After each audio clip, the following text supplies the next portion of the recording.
বাংলাদেশ, তুরস্ক, চায়না এই তিন দেশের ভেতরে যে ড্রোন ফ্যাক্টরি হওয়ার কথা ছিল সেই ড্রোন ফ্যাক্টরি নিয়ে একটি বড় আপডেট এসেছে।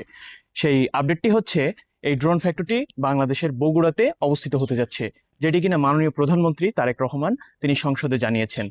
আর মাননীয় প্রধানমন্ত্রীর স্থানীয় সরকারের প্রতিমন্ত্রী মীর শাহী আলম তিনি জানিয়েছেন যে এই ড্রোন কারখানাটি হতে যাচ্ছে কোথায়, সেটির এক্সাক্ট লোকেশন সম্পর্কে। তো আজকের ভিডিওতে আমরা আলোচনা করব এই ড্রোন ফ্যাক্টরিটি কোথায় হতে যাচ্ছে, কিভাবে হতে যাচ্ছে, তিন দেশ কিভাবে একসাথে কাজ করতে যাচ্ছে এবং সবকিছু বিস্তারিত নিয়ে। আর তিন দেশ একসাথে কাজ করলেও এই তিন দেশ মিলে আসলে কি করতে যাচ্ছে, কি ধরনের ড্রোন এখানে তৈরি করতে যাচ্ছে, সবকিছুর বিস্তারিত থাকবে আজকের ভিডিওতে। তো চলুন আলোচনা শুরু করা যাক। তো এই তিন দেশ মিলে বাংলাদেশ, তুরস্ক এবং চায়না, এই তিন দেশ মিলে যে ড্রোন ফ্যাক্টরিটি হতে যাচ্ছে সেটি হচ্ছে বগুড়াতে এক্সাক্ট লোকেশনটি কোথায় সেটি সম্পর্কে তারা জানিয়েছে যে এক্সাক্ট লোকেশনটি হতে যাচ্ছে বগুড়ার যে পুরাতন এয়ারপোর্ট ছিল সেই এয়ারপোর্টের পাশে, অর্থাৎ এয়ারপোর্টের অ্যাডজাসেন্টে, অর্থাৎ এয়ারপোর্টের সংলগ্ন এলাকাতে সেখানে এই ড্রোন ফ্যাক্টরিটি হতে যাচ্ছে।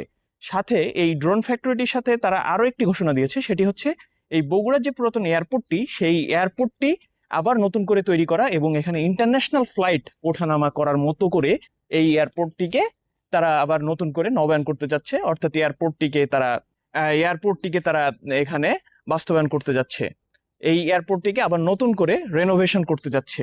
চলুন এখন একটু আলোচনা করা যাক এই যে ড্রোন ফ্যাক্টরিটি এখানে হতে যাচ্ছে বাংলাদেশ, তুরস্ক এবং চায়না এই তিন দেশ একসাথে কিভাবে কাজ করবে। এখন বাংলাদেশের সাথে তুরস্কের অনেকদিন ধরে এই ড্রোন ফ্যাক্টরি নিয়ে আলোচনা হচ্ছিল এবং আপনারা সবাই কোশ্চেন করতেছিলেন যে এই ড্রোন ফ্যাক্টরি কোথায় হতে যাচ্ছে, কবে নাগাদ হতে যাচ্ছে, আসলে কি তাদের ভিতরে কোনো ফাইনালাইজেশন হয়েছে কিনা। ফাইনালাইজেশন হয়েছে কি হয়নি এই বিষয়টা একটু কনফিডেন্সিয়াল, কারণ জানেন কোনো দেশের সাথে এই ধরনের চুক্তিগুলো, যেটি কিনা ড্রোন চুক্তি অথবা সামরিক চুক্তি, এই ধরনের চুক্তিগুলো সবসময় প্রকাশ করা হয় না। তো বাংলাদেশে যখন শেষবার এই যে তুরস্কের পররাষ্ট্রমন্ত্রী ভিজিট করছিলেন তখন তিনি জানাচ্ছিলেন যে বাংলাদেশের সাথে তুরস্কের যে কাজটি সবচেয়ে বেশি হতে যাচ্ছে বা যে কাজটি সবচেয়ে বেশি ট্রান্সফার হতে যাচ্ছে সেটি হচ্ছে সামরিক খাতে। এবং বাংলাদেশের পররাষ্ট্রমন্ত্রী খলিলুর রহমান তিনিও কিন্তু জানিয়েছিলেন যে সবচেয়ে বেশি বিনিময় হতে যাচ্ছে এই সামরিক খাতে। এই সামরিক খাত নিয়ে দুই দেশের ভেতরে যে আদান প্রদান সেটি বাংলাদেশ বাড়াতে যাচ্ছে তুরস্কের সাথে। এবং এখন তারেক রহমান অর্থাৎ মাননীয় প্রধানমন্ত্রীর জানানোর বিষয়টির মাধ্যমে আরো আমরা বুঝতে পারছি যে ড্রোন খাতে এবং বাংলাদেশ তুরস্কের সাথে যে সম্পর্ক ড্রোন নিয়ে হওয়ার কথা ছিল সেটি অনেক ধাপ এগিয়ে গিয়েছে। এখন চায়নার সাথে কিভাবে এগিয়ে গিয়েছে, চায়নাতে মাননীয় প্রধানমন্ত্রী ভিজিট করেছিলেন এবং চায়নাতে ভিজিট করার পর সেখান থেকে জানানো হয়েছে যে সামরিক খাতে বাংলাদেশ বড় একটি পদক্ষেপ রাখতে যাচ্ছে চায়নার সাথে। এবং চায়নার সাথে সিইটিসির সাথে বাংলাদেশের একটি 608 কোটি টাকার একটি চুক্তি হয়েছে। এই সিইটিসির সাথে 608 কোটি টাকার চুক্তিটি কেমন?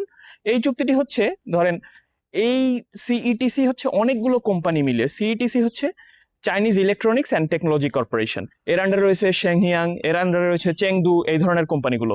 তো এই কোম্পানিগুলো বিভিন্ন ধরনের ড্রোন তৈরি করে থাকে বা বিভিন্ন ধরনের এয়ারক্রাফট তৈরি করে থাকে। আবার এই কোম্পানিগুলোর গিম্বল ক্যামেরা রয়েছে, এই কোম্পানিগুলোর ইডাব্লিউ সিস্টেম, যেটি ইলেকট্রনিক ওয়ারফেয়ার সিস্টেম নামে পরিচিত, তো এই ইলেকট্রনিক ওয়ারফেয়ার সিস্টেম রয়েছে। এই ধরনের অনেকগুলো সিস্টেম তারা একসাথে তৈরি করে থাকে। হতে পারে বাংলাদেশ চায়নার সাথে এই পার্টসপাতিগুলো নিয়ে চুক্তি করেছে এবং এই পার্টসপাতিগুলো চায়না থেকে নেবে। এবং তুরস্কের ড্রোন ইন্ডাস্ট্রিগুলোর আরেকটি মাথা জিনিস বা ব্রেইন যেটাকে বলা যায় সেটি হচ্ছে সেমিকন্ডাক্টর। এই সেমিকন্ডাক্টরটা তুরস্ক চায়না থেকে বা বিভিন্ন দেশ থেকে নিয়ে থাকে। যেমন মালয়েশিয়ার সাথে টার্কিশ এয়ারোস্পেসের একটি চুক্তি আছে। মালয়েশিয়াতে তাদের ওয়্যার হাউস আছে এবং এখানে টার্কিশ এয়ারোস্পেসের বিভিন্ন ড্রোন বা তুসাসের হুড জেট এইগুলো তৈরি করে থাকে। তো এইগুলো এখানে কেন তৈরি করে থাকে? কারণ মালয়েশিয়া সেমিকন্ডাক্টরে সমৃদ্ধ। এবং বাংলাদেশের প্রধানমন্ত্রী যখন মালয়েশিয়া ভ্রমণ করছিলেন চায়না ভ্রমণের ঠিক আগে, তখন তিনি জানিয়েছিলেন যে এখান থেকে মালয়েশিয়া থেকে তারা সেমিকন্ডাক্টর নিয়ে চুক্তি করতে চায় বা সেমিকন্ডাক্টর নিয়ে মালয়েশিয়ার সাথে ডিল করতে চায় বাংলাদেশ, কারণ সেমিকন্ডাক্টর ক্ষেত্রে মালয়েশিয়া অনেক আগানো। তো এই ক্ষেত্রে চায়না আগানো দেখতেছেন যে চায়নার সাথে বাংলাদেশ এই বিষয়ে চুক্তি করতে পারে যে ইডাব্লিউ সিস্টেম, গিম্বল ক্যামেরা বা এই ধরনের সেট আপ যেগুলো কিনা একটি ড্রোনের দরকার হয়, এই সেট আপগুলো চায়না থেকে বাংলাদেশ এই 608 কোটি টাকার চুক্তির ভেতরে অন্তর্ভুক্ত করতে পারে। আর তুরস্কের সাথে যে দেশগুলোর আগে ড্রোন চুক্তি হয়েছে, যেরকম তুরস্কের সাথে সৌদি আরবের ড্রোন চুক্তি হয়েছে, আকিঞ্জি ড্রোন নিয়ে তুরস্কের সাথে চুক্তি হয়েছে এবং আকিঞ্জি ড্রোন সৌদি আরবেই তৈরি হবে। এবং এই আকিঞ্জি ড্রোন যখন সৌদি আরবে তৈরি হবে তুরস্কের যে বাইকারের সাথে সৌদি আরবের এমন একটা চুক্তি হয়েছে, সেটা হচ্ছে $3 বিলিয়ন। এই $3 বিলিয়ন চুক্তিটি হচ্ছে এমন যে সামিল্যান্ড, যেটি কিনা সৌদি আরবের একটি কোম্পানি, এই সামিল্যান্ড বিভিন্ন টেকনোলজি প্রোভাইড করবে বাইকারকে, এবং বাইকারের যে প্রযুক্তি, অর্থাৎ বাইকার প্রযুক্তি শেয়ার করবে এই সামিল্যান্ডের সাথে, এবং একসাথে মিলে, অর্থাৎ সৌদি আরবের বিভিন্ন কোম্পানি এবং তুরস্কের এই বাইকার একসাথে মিলে তারা একটি ড্রোন ফ্যাক্টরি এখানে স্থাপন করবে এবং বাইরাক্তার আকিঞ্জির মডেলে ড্রোন তৈরি করবে। তো বাংলাদেশেও যে ড্রোন কোম্পানিটি হতে যাচ্ছে সেটি এমন না যে তুরস্কের বাইরাক্তার বা তুরস্কের আঙ্কা তৈরির কোম্পানি, যেটি কিনা তুসাস, তারা ডিরেক্ট আসবে এবং তারা তাদের সব প্রযুক্তি নিয়ে বা তাদের সব যন্ত্রাংশ নিয়ে এখানে হাজির হবে এবং তাদের ড্রোনটি তৈরি করবে। আমার মতে এটি এমন হতে যাচ্ছে যে চায়না থেকে বাংলাদেশ বিভিন্ন টেকনোলজি সংগ্রহ করবে এবং তুরস্কের সাথে, এই তুরস্ক তাদের যে প্রযুক্তি আছে, বাইরাক্তার TB2 হতে পারে, অথবা আঙ্কা ড্রোন হতে পারে, আকিঞ্জি হতে পারে, বিভিন্ন ধরনের ড্রোন হতে পারে। তো এছাড়া ভিটোল ড্রোনগুলোও হতে পারে। সবগুলো ড্রোন এখানে একসাথে তৈরি করতে পারে চায়না এবং তুরস্কের কোম্পানিগুলো একসাথে আসবে। এবং বাংলাদেশ থেকে, বাংলাদেশের কি লাভ হবে? বাংলাদেশ এই ড্রোনগুলোর প্রযুক্তি শেয়ার পাচ্ছে, বাংলাদেশে তৈরি হচ্ছে, বাংলাদেশ ভবিষ্যতে এখান থেকে ড্রোন ক্রয় করতে পারবে, এখান থেকে চায়না চাইলে ড্রোন নিতে পারে, এখান থেকে তুরস্ক চাইলে ড্রোন নিতে পারে, যেহেতু 3 দেশের এখানে একসাথে একটা চুক্তি হচ্ছে। তো সব মিলিয়ে বাংলাদেশ, তুরস্ক এবং চায়না 3টি পক্ষ এখান থেকে লাভবান হবে এই ড্রোন তৈরির কারখানা থেকে। এবং এই ড্রোন তৈরির মাধ্যমে বাংলাদেশ ভবিষ্যতে একটি বড় জনশক্তি তৈরি করতে যাচ্ছে, যারা কিনা এই ড্রোন তৈরিতে এক্সপার্ট হতে যাচ্ছে। অর্থাৎ আপনি একটা ড্রোন তৈরির কোম্পানি যেটি কিনা আপনার দেশে এস্টাবলিশ করতেছেন, সো এই ড্রোন তৈরির কোম্পানিটি এমনভাবে কাজ করবে যে আপনার চায়না থেকে টেকনিশিয়ানরা কাজ করবে, বাংলাদেশ থেকে ইঞ্জিনিয়ার বা টেকনিশিয়ানরা কাজ করবে, এখানে তুরস্ক থেকে ইঞ্জিনিয়ার বা টেকনিশিয়ানরা কাজ করবে। 3টি দেশের জনশক্তি এখানে ব্যবহৃত হবে এবং 3টি দেশের জনশক্তি ব্যবহৃত হওয়ার মাধ্যমে 3টি দেশ লাভবান হবে এবং কর্মসংস্থান তৈরি হবে। কর্মসংস্থানের পাশাপাশি বাংলাদেশের সবচেয়ে বড় লাভ যেটা, সেটা হচ্ছে বাংলাদেশ এই ধরনের উন্নত মানের ড্রোনগুলো বাংলাদেশের এয়ারফোর্সের জন্য রিক্রুট করতে পারবে। তো বুঝতেই পারলেন যে বাংলাদেশ, তুরস্ক এবং চায়না, এই 3টি দেশ কিভাবে সমন্বয়ে, 3টি দেশের সমন্বয়ে প্রযুক্তি শেয়ারের মাধ্যমে, প্রযুক্তি ট্রান্সফারের মাধ্যমে বগুড়াতে এই ধরনের একটি ড্রোন কোম্পানি তৈরি করতে যাচ্ছে। এবং বগুড়াতে ঘোষণা করার মাধ্যমে মাননীয় প্রধানমন্ত্রী এবং মাননীয় প্রধানমন্ত্রীর স্থানীয় সরকারের প্রতিমন্ত্রী, এই 2 জন এই বিষয়টি জানান দেওয়ার মাধ্যমে আরো বুঝিয়ে দিলেন যে এই ধরনের ড্রোন খুব শীঘ্রই, বা এই ধরনের ড্রোন ফ্যাক্টরি খুব শীঘ্রই বাংলাদেশে তৈরি হতে যাচ্ছে।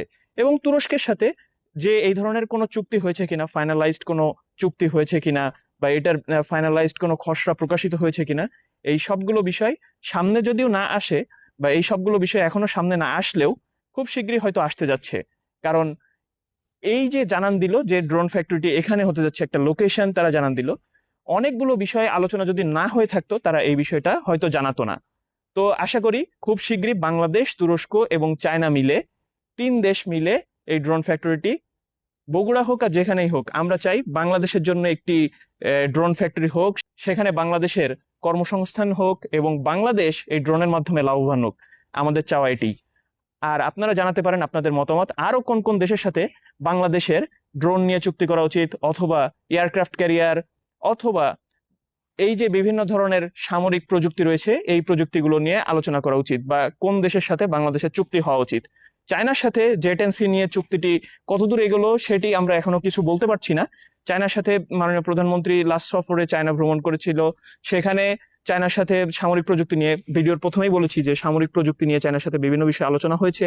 তো সেটি কতদূর এগোলো, যখন জেটেন্সি খুবই একটি কনফিডেন্সিয়াল বিষয়, সেটি যখন বাংলাদেশে আসবে, অথবা বাংলাদেশ যখন এটি সাপ্লাই পাচ্ছে, অথবা এই ধরনের কোনো ঘোষণা সংসদ থেকে, অথবা চায়নার কোনো পক্ষ থেকে, বা জেটেন্সির কোম্পানি চেংদু থেকে এই ধরনের কোনো আলোচনা বা এই ধরনের কোনো খসড়া প্রকাশিত না হয়, ততক্ষণ আমরা বলতে পারছি না যে কখন হচ্ছে বাংলাদেশ জেটেন্সি পাচ্ছে। তো আজকের ভিডিও এখানেই শেষ করছি। আরো এই ধরনের ডিফেন্স ও জিওপলিটিক্স রিলেটেড ভিডিও পেতে আমাদের সাথেই থাকুন।